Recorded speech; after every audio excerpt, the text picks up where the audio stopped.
জান্নাতের বাগান বানায় দেন। আমাদের পিতা মাতাকে ক্ষমা করে দেন। আয় আল্লাহ, আপনি আমাদেরকে দ্বীনের জন্য কবুল করে নেন। পাঁচ ওয়াক্ত নামাজ জামাতের সাথে পড়ার তৌফিক দান করেন। আয় আল্লাহ, মুনাফিক থেকে, মিথ্যা কথা থেকে আমাদেরকে হেফাজত করেন।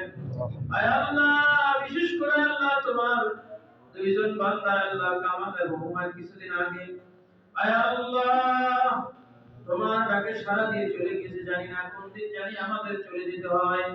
আয় আল্লাহ, তাদের দুইজনকে তুমি মাফ করে দাও, তাদের কবরকে তুমি জান্নাতের বাগান বানায় দাও। আয় আল্লাহ, বিশেষ করে বাংলাদেশকে তুমি হেফাজত করো। আয় আল্লাহ, ভারতের ষড়যন্ত্র থেকে আমাদেরকে হেফাজত করো।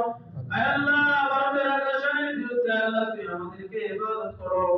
আয় আল্লাহ, ভারত আমাদেরকে নিয়ে যে মুসলমানদেরকে নিয়ে আয় আল্লাহ বিশেষ করে তো তথাকথিত